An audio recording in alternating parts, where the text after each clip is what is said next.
Did you see this? Don't know. So, like a few days ago, we spoke about Shehla Rashid, right? And how she has been supporting Modi ji and like what happened in Kashmir and all the things. And at that point, I was like, yeah, maybe some compulsions. We don't know what her reality is. Muslim woman in Kashmir. What is happening? Where does she want to go? What sort of ambition she has? She's allowed to have personal ambitions also. Oh, surprise, surprise. Oh, but I feel like she's going a little overboard now with the support. So I'm wondering what is happening. So this is the tweet. Shehla, do you take back the venom you spouted when you were ignorant of many things about Modi and Shah? How much damage you did then to yourself, to society around? Hope you own up. Your change of mind is welcome, but trusting you will take time. Yes, let's admit it for once. We've held them to an impossible and unfair standard. What? People we like are innocent until proven guilty. People we dislike are guilty until proven innocent. But they have been called guilty even after being declared innocent. How's that fair? Yeah, I don't completely agree with this.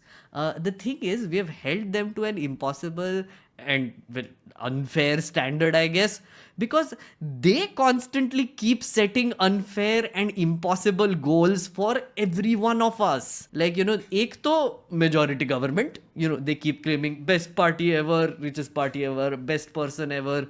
Every minister that is giving responses in parliament right now takes Modi ji's name every 30 seconds. Like, under the leadership and blessing of Adharniya Shri Sir Narendra Modi ji, we have done this. Then it is not wrong for people to essentially call that out and say, hey man, you said you will solve all our problems, problems still here.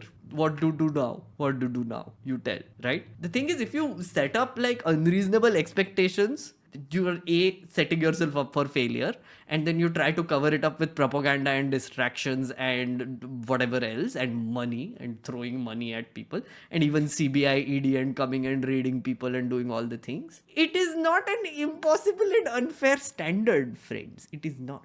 It is not. And also, I do not understand what this even means, but okay. They have been called guilty even after being declared innocent. Chodo, whatever. Has anyone ever been arrested, charged for saying anything about them? No. If we are really living under fascism, we couldn't say a fraction of the things that we've said about them without facing the worst of consequences. Have they filed a defamation case against anyone? No. They have. Also, people have been arrested. Both of those things have happened. But anyway. So yes, I take it back. The Supreme Court has spoken. And now we will say that institutions are compromised. But recently, the Gujarat High Court defended Azan and threw out a PIL challenging Azan. That would not happen under fascism. Okay.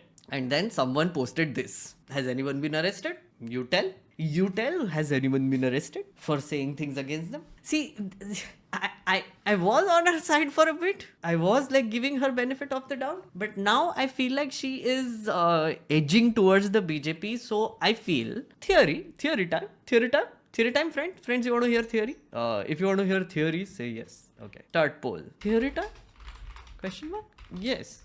No. Yes, we do random polls. Because why not? So, friends, my theory about this, not this, my theory about this. So there is a charcha happening in the political circles that J&K might go for elections soon, right? So they haven't been allowing Jammu and Kashmir to have their own assembly or have elections, etc. But there's a bill that they passed today which increases the seat count in J&K assembly. So which means that they are sort of preparing for it. The delimitation commission has gone through it, yada yada yada. So they are all set for elections. I feel like what maybe Shehla is angling towards is that there is no real young woman Muslim face pro BJP in Kashmir, and if she becomes one of that person, she will definitely get support from the central powers that be. She's an ambitious person. She wants to fight elections. She wants to be a politician. That I think everybody knows.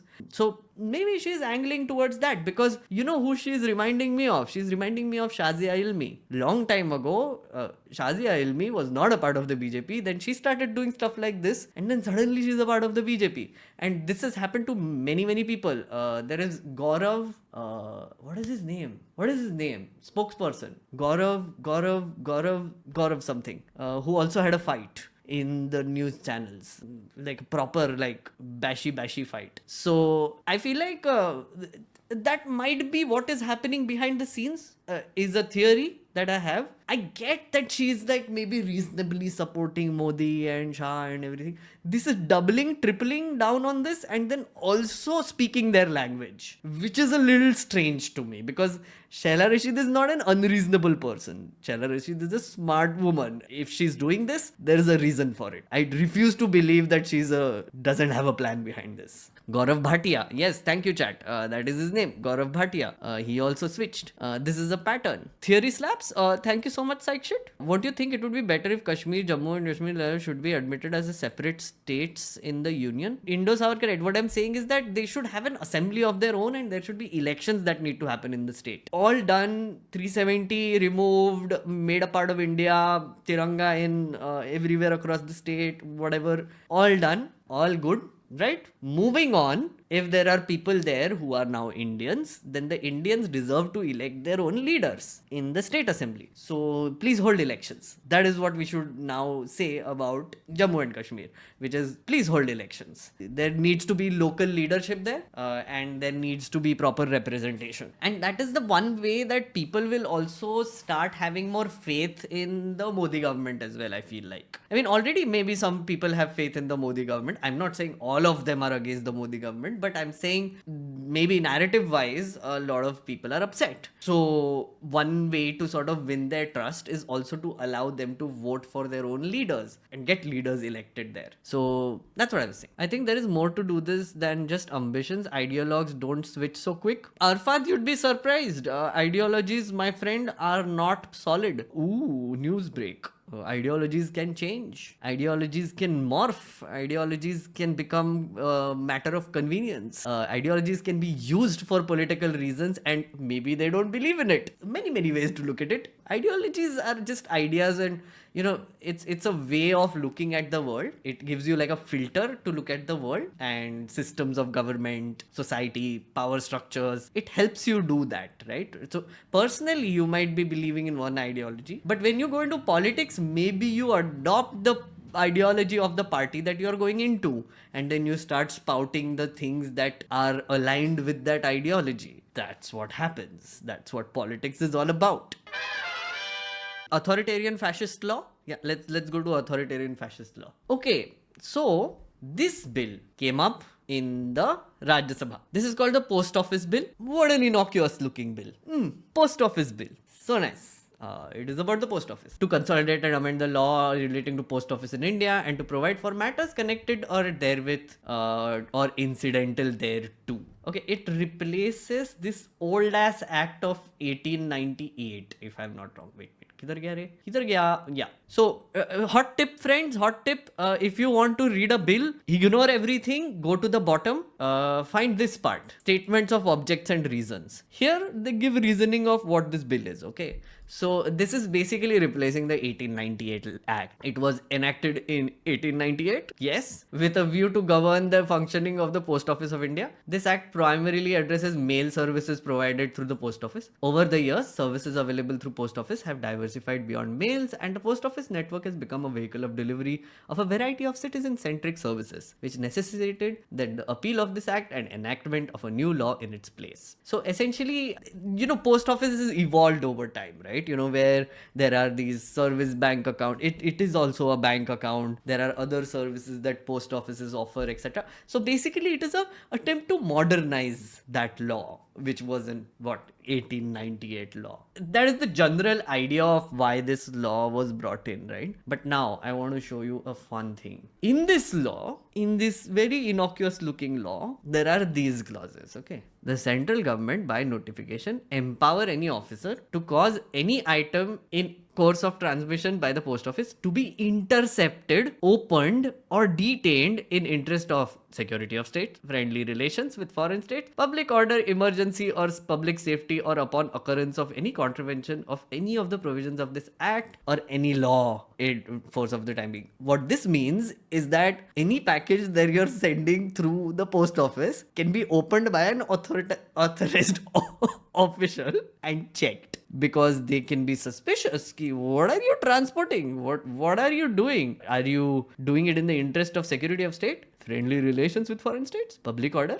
emergency, or public safety, or any other law, contravention of any other law? Just like very vague. And it can empower any officer of the post office to deliver an item received within the beyond limits to the record contain liable to duty, which means that they can take the package and take it to the authority that is supposed to be dealing with it, which is like investigative authorities, etc., right? Now, the second is, notwithstanding anything in any other law for the time being in force, the post office shall not incur any liability except such liability as may be prescribed with regard to the service of the post office. Matlab, if he opens it by mistake, it is like, oops, oh no, sorry, and you're like, arey, holy shit, my package was supposed to come, it is delayed, it is a loss for me, or why did you open this, sir? What have I done in life? मैंने तो कुछ नहीं किया, उसमें तो बस एक I don't know, massaging toy था. It is a massage toy, sir, it is a massage. And you're like, what is this national security? What is this emergency? And he's like, oops, sorry, oops.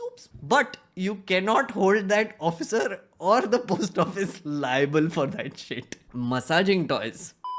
No officer of the post office shall incur any liability with regard to service provided by the post office unless the officer has acted fraudulently or willfully caused loss, delay, or misdelivery of service. So you have to prove that the officer either acted fraudulently or willfully caused loss, delay, or misdelivery of service. Yeah? Why is this necessary? So the minister actually said in parliament that, but other laws were there which were doing this already. So we thought, why not just put it in now? Okay. So yeah, friends, post office, never trust it anymore.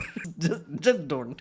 I mean, do you use the post office to send packages idhar udhar? Do consider this. This can happen to you where they'll be like, "Arey sir, what is this? What is emergency?" Pad diya. It's like, what is this? What is this you're transporting? Huh? What is this? Colombian coffee made of what is this?